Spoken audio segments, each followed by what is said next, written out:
I don't have to tell you that this has been a Christmas unlike any other, that this year our preparations and our anticipation and our celebrations have been quite different. And I've said over the last several years that many of us, myself included, have been yearning for a sense of comfort, of nostalgia, of connection to the things of our lives that make us feel more stable in this time when everything is unstable. And this year, one of the ways that I've been doing that is that I have been listening to Christmas music in the car, and I don't normally do that. Normally, I avoid the Christmas stations that turn to all Christmas, right after Halloween or whatever it is they do. In fact, one year I discovered that one station I had pre-programmed became a Christmas station, and then I unprogrammed it and put a different station in there, and I never went back. I don't usually listen to the songs in the car, the Christmas songs. I wait until Christmas season. Of course, then, like all the radio stations, stop playing Christmas as soon as the Christmas season starts. Insert soapbox here. But this year I've been listening because it's been nice to have that music that is buoyant and celebratory. It's not all buoyant and celebratory, by the way. That's one of the things that I'm reminded of every year when I do listen to Christmas music, is how much of it is a little bit of a downer or a little bit sad and wistful. And I've listened to every song, and what I've realized a couple of things. One, there's only 15 Christmas songs with different versions by different artists that the radio stations play. About every 20 minutes, you either get Last Christmas by Wham or the Mariah Carey one, or Sleigh Ride. There's 25 versions of that one. I've learned that. I've learned that I actually can enjoy most of it. I really like, there's a few that I've heard from Willie Nelson even.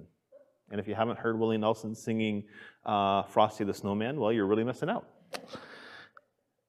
There's only one song that I consistently turn off or change the station when it comes on.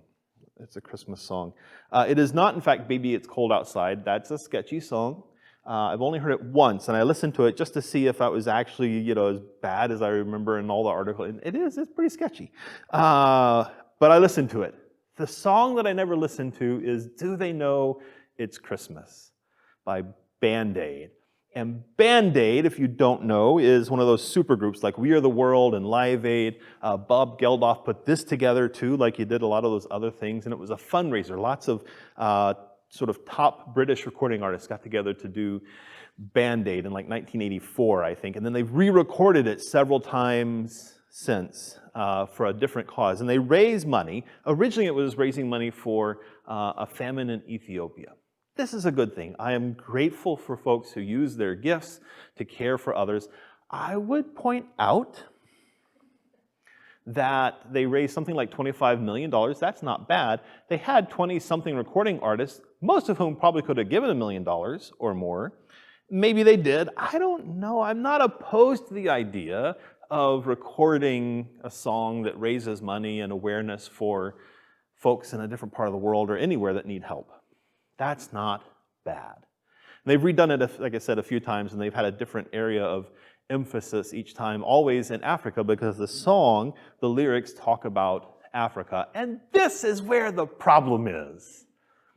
Not that they care about the people who live in Africa, but that it is it's cringeworthy the way they talk about this. One of the lines is, there's no snow in Africa this Christmas. First of all, there's hardly snow in England at Christmas. I know because I lived there. Second of all, there is snow in Africa. In fact, there are some glaciers in some of the mountains, like between on the border between Uganda and the Democratic Republic of Congo, there's some glaciers. There are a few other places where there are glaciers or permanent snow fields. And also in Africa, because the majority of the continent is in the southern half of the globe, it is summer at Christmas time, so they get their snow the other time of the year. They talk about how nothing grows in Africa. That's not true. It is true that there was a famine in Ethiopia. That's one part of a huge continent. It's a terrible song. Because it is so much, we who are powerful and have a lot to give should feel bad for those people who don't.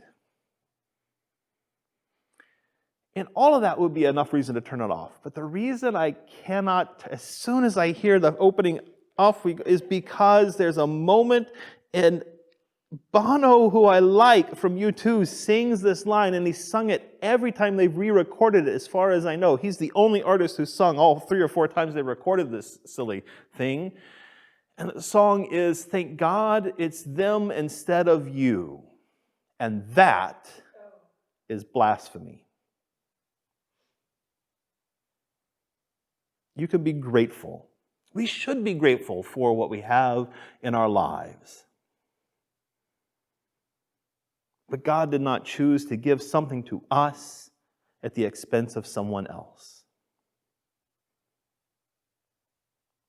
God did not choose for people to have, to face starvation or to face epidemics of disease. God does not choose to bless some people and to punish others. We can be grateful that we have so much, but we also ought to recognize that we're fortunate because so much of that is a result of where we were born, not our moral qualities. And we can grieve for people who are hurting and for the great harm that happens in so many places when famines come along or war comes along or a pandemic comes along without thinking that it has to be somebody. I'm glad it's them and not me. God does not see this as an either-or option. God calls us to care for the world indeed, but not to give thanks that it's not us who are suffering, that it's them instead of us. No.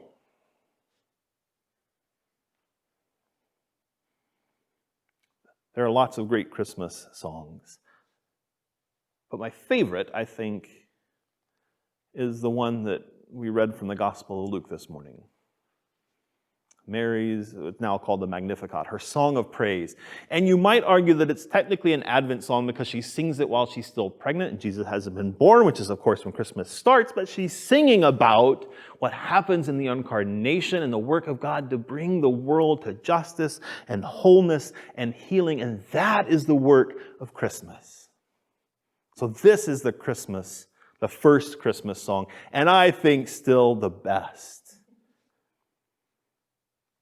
Mary has been told by Gabriel that she will bear a son and name him Jesus, that he will inherit the eternal throne of David, that he will be a savior for the world, which kind of a lot to take on if you're the mom, not yet married. Mary has some questions for Gabriel about how this is going to happen. Fair enough. And towards the end of that encounter with the angel Gabriel, he says, nothing is impossible for God. Your cousin Elizabeth, who everybody said was barren, could never have children, she's pregnant. She's in her 6th month of pregnancy. And sure enough, Mary almost immediately then travels to go see Elizabeth.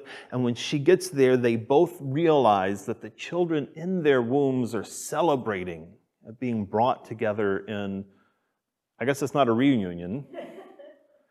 I guess it's a pre-union. I literally just made that up. You can use it if you'd like. And then Mary sings this song about God's salvation, making good on the promises that God made to Abraham and to her ancestors, to raise up the lowly and to bring the powerful down from their thrones, to feed those who are hungry and to send those who are rich away empty. That's what the incarnation is about. You don't hear those songs very often on the radio. Maybe because nobody's ever had a good tune for it. I tried really hard to rewrite the Magnificat to Frosty the Snowman. I only got one good verse out. Tear down the rulers from their godless golden thrones. There's more, but I'll spare you.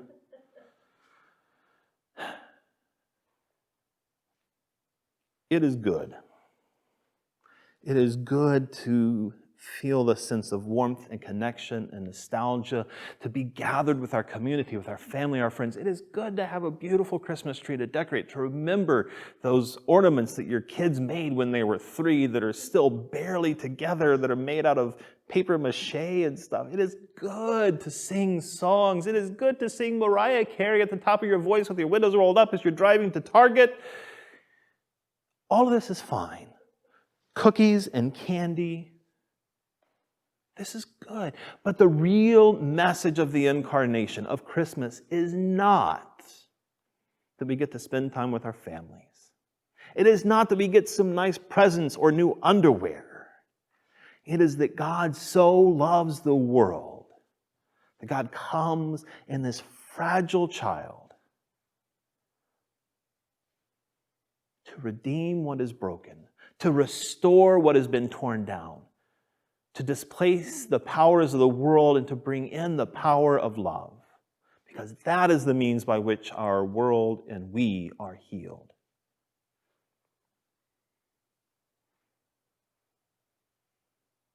God is all about the leveling of the playing field, to lift up the lowly and to send the rich away empty.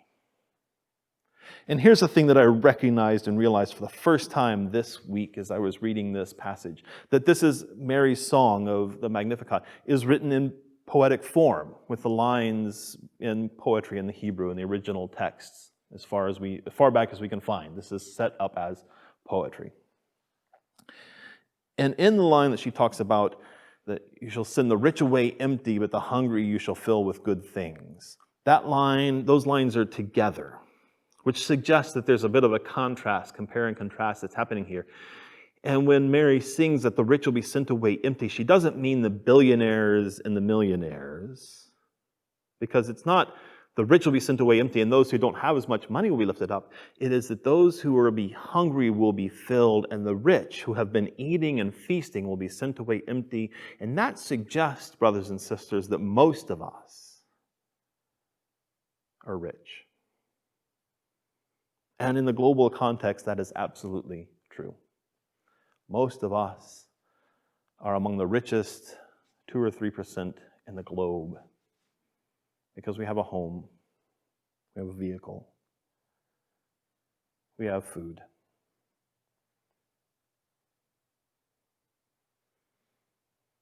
And we do not get to say, thank God it is us instead of them. What we get to do is to share in the work of God's incarnational, saving work. We get to share of our resources. We get to give what we have to others. We get to feed folks who are hungry. And if that means that we empty ourselves a bit, good. We get to be people who speak up for justice in the world. And if that means it costs us some power and some privilege, good. God's incarnational work to save us is often the work of saving us from ourselves. The problem is not that the rich get to eat. The problem is that they eat more than they need. The problem with the powerful is not that they make decisions, but they make decisions that serve themselves. The problem with Band-Aid is not that they cared about the people in Ethiopia, but that they patted themselves on the back for how much they cared.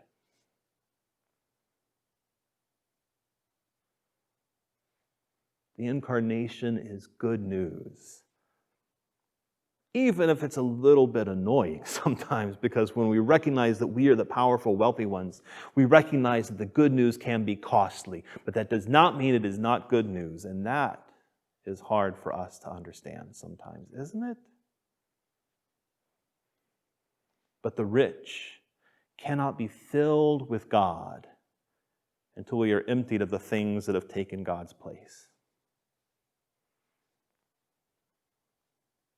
It is almost Christmas, brothers and sisters. And I am so grateful for the ways that you care for our community. We've been celebrating incarnational healing and participating in God's saving work for our communities long before Advent started. By feeding folks who are hungry, by speaking up, by standing in the streets and working against the injustice and oppression that so many others face.